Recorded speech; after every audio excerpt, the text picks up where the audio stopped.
Students, आज का जो हमारा टॉपिक है उसके अंदर हमने डिस्कस करना है कि रिलेटिव एटॉमिक मास क्या होता है। देखिए, ये बच्चों के लिए थोड़ा सा कंफ्यूजिंग टॉपिक होता है। इस वीडियो के अंदर हम सब कवर करेंगे कि रिलेटिव एटॉमिक मास क्या होता है। अगर आपको समझ आ जाए तो चैनल को सब्सक्राइब करना, वीडियो को लाइक करना और शेयर करना मत भूलिएगा।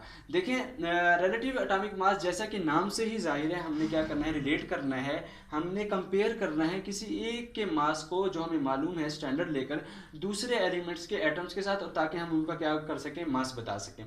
देखिए, आज तक ना एटम मैंने देखा है ना आपने देखा है। इसका मतलब एटम का जो मास है, एटम जो है वो बहुत ज़्यादा छोटा है, उसका मास मालूम करना बहुत ही ज़्यादा मुश्किल है। लेकिन साइंटिस्ट ने कैसे मालूम किया? देखिए, कैनिज़ारो ने 1860 तक कैनिज़ारो ने 1860 तक जितने एलिमेंट्स डिस्कवर हो चुके थे सबका मास बता दिया था। लेकिन जब तक हमारे पास ना प्रोटॉन डिस्कवर हुआ था जो कि 1886 में जाकर डिस्कवर हुआ, ना कि इलेक्ट्रॉन डिस्कवर हुआ जो कि 1879 में डिस्कवर हुआ, जो ना कि प्रोटॉन डिस्कवर हो चुका था जो कि 1920 में जाकर डिस्कवर हुआ।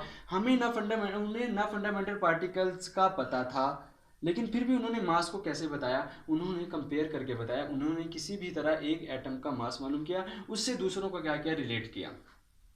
पहले जो यूज़ किया गया स्टैंडर्ड के लिए हमारे पास वो हाइड्रोजन को यूज़ किया गया, उससे कंपेयर करके मास बताया गया। लेकिन किसी वजह से हाइड्रोजन जो है वो फेल हो गया।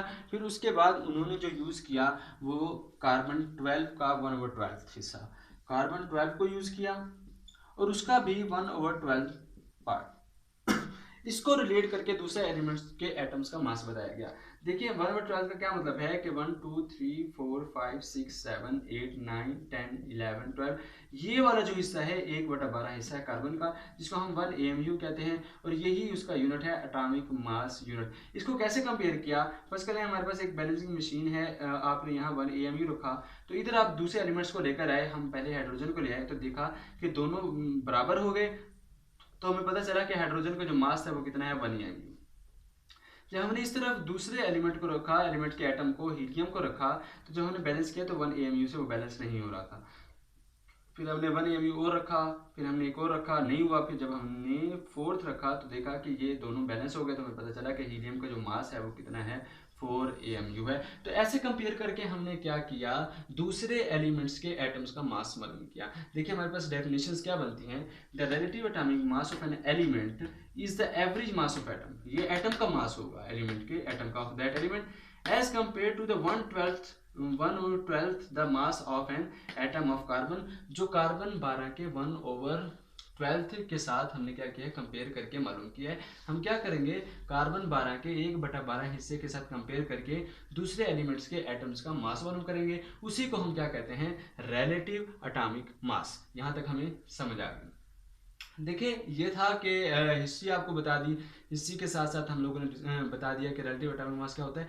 बाद में जिस वक्त हमारे पास प्रोटॉन, इलेक्ट्रॉन, न्यूट्रॉन डिस्कवर हो गए, तो हम इसको मैथमेटिकली कैसे प्रूव कर सकते हैं कि जो कार्बन का मास है वो कार्बन 12 ही है, कार्बन का जो मास है वो 12 AMU ही है। ये हमने कैसे बताया? देखिए, जब मास ऑफ, हमें पहले पता चला कि जो 1 AMU है वो बराबर होता है 1.66 मल्टीप्लाई बाई 10 - 24 ग्राम। हमें पता चला मास ऑफ प्रोटॉन जो है 1.0073 AMU, जो बराबर होता है 1.6 मल्टीप्लाई बाई 10⁻⁻24 ग्राम। फिर हमें पता चला कि मास ऑफ जो न्यूट्रॉन है वो किसके बराबर होता है, 1.0078 AMU, जो भी बराबर होता है 1.6 10⁻⁻24 ग्राम। और जो इलेक्ट्रॉन का मास है, मास ऑफ इलेक्ट्रॉन जो है वो बहुत छोटा होता है, 5.486 10⁻⁻4 AMU, जो बराबर होता है 9.106 10⁻⁻28 ग्राम। तो देखिए, जब हमारे पास ये डिस्कवर हो गए तो हमने कैसे मालूम किया? हमने मैथमेटिकली, हमें पता है कि कार्बन के अंदर प्रोटॉन की तादाद जो होती है वो 6 प्रोटॉन होते हैं, और हमारे पास क्या होते हैं, 6 न्यूट्रॉन होते हैं। अब हमने मास के अंदर इलेक्ट्रॉन को क्यों नहीं लिया? क्योंकि इलेक्ट्रॉन का जो मास है, देखिए 10⁻⁻28 बहुत ज़्यादा छोटा है, इस वजह से हमने इसको मास में नहीं लेकर आना।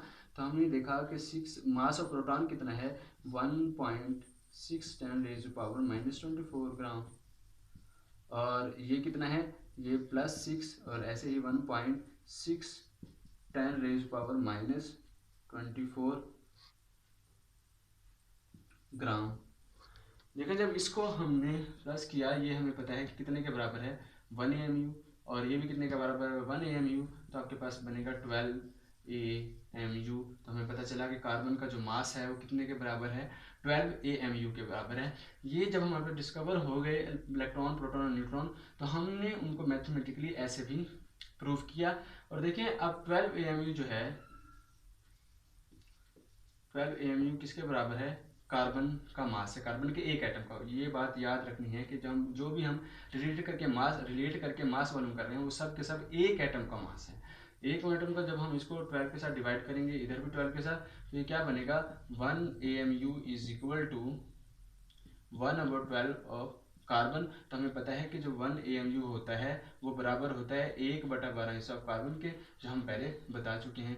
यही हमारे पास क्या है, रिलेटिव एटॉमिक मास। इसी से हमने रिलेट करके क्या है दूसरे एलिमेंट्स के मासेस को बता दिया। अगर आपको समझ आ गई है टॉपिक की तो चैनल को सब्सक्राइब करना, वीडियो को शेयर करना और लाइक करना मत भूलिएगा। अस्सलाम वालेकुम।